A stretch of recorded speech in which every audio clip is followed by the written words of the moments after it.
Welcome to Learning with Lee, where we discuss nature and wildlife on Kiawah Island. I'm your host, Lee Bundrick, Land Preservation Coordinator for the Kiawah Conservancy.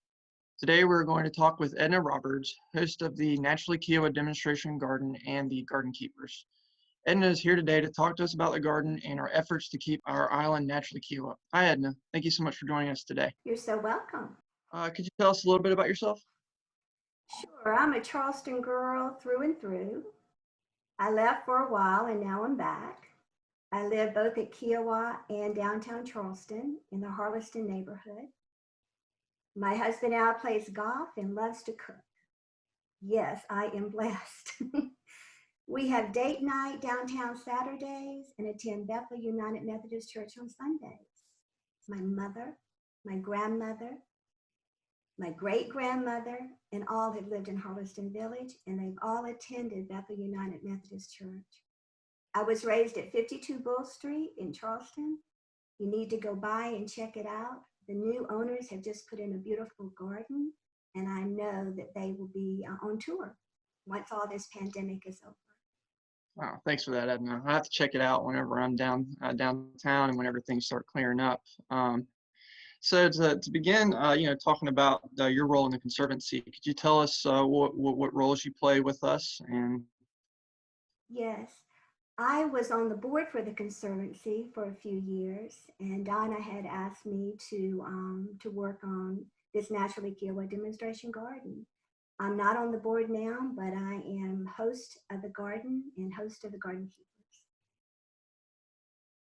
Yeah, I started working with the Conservancy earlier last year, and I spent some time in the first few months learning about the garden and what's going on with it and what's in there. And you were one of the people who was there when the garden was first established, and were very helpful about sharing about its history and how it's being cared for.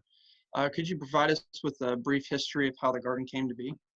Of course, 8 years ago, Donna Wyndham asked me to help plan a garden at Heron Park.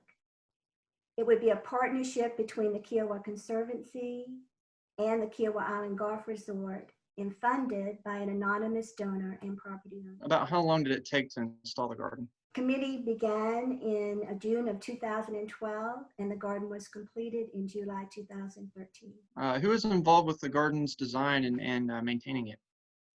It started with a design contest offered to the students by Professor Tony Pertowski at Trident Technical College. The designs of Chris Taylor Moore and Matthew Skinner were chosen. Bill Maneri has used the winning designs as an inspiration for our garden plan.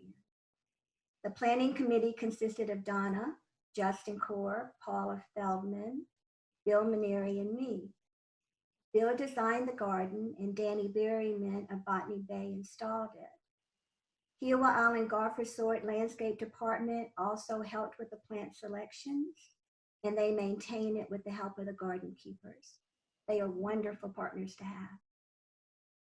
And I understand that there's a lot of ground cover, shrubs, and trees in the garden, and there's specific ones that were chosen. But why were these specific plants chosen? The garden is a demonstration garden for the community, and we have three main objectives: to plant a garden that helps preserve our natural habitat, to show property owners which plants work well on Kiawah, and to have plants that deer don't eat.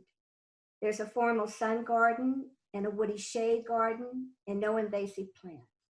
We have buffers for our bobcats and critters, milkweed for the monarch butterflies, a water bath for the birds, and so far, not many plants the deer eat. Yeah, it sounds like there was much thought put into the garden's planting, mostly tailored to the community and its collective view on landscape plants and principles. How would you describe the role the garden plays within the community now? It's an inviting environment in which we can stroll and relax and reflect. We bring our friends, our family, our grandchildren to enjoy. Yet I'm most happy that we have a garden that homeowners can bring their landscape team to get ideas of what work on Kiawah, what's good for the critters and wildlife, and still a beautiful garden. To my understanding, there have been a few events in the garden over the years which have invited people to visit the garden and learn more about its purpose. Could you tell us about some of the past events in the garden? One of the first programs was Mornings in the Garden. We had guest speakers like Bill Maneri, Danny Berryman, Philip Zeldner, Mark Ellenberg, and Sharon Brackney from the resort, Justin Core, Erin Givens with bird watching. Clemson Extension came out and did a program, and we had a great program on rain gardens, something that you're interested in now. Our Earth Day celebrations at the garden are full of fun with plants to buy, butterflies and bee experts, birds of prey, snakes, side-eye, jumping castles, ladybugs, turtle information, and more. All of that is so much fun, but my very favorite is music in the garden. Bring a chair, snack to share, a drink and dance, and sing the night away. This is for all ages, and we have different themes every time, and most are free. Last year we had a German fest with all the fixing, and that was worth paying for. And we will have a plant sale again, and we'll let you know when all of this pandemic is over. I was wondering if you could provide us a little bit about what are some of the ongoing projects just within the garden.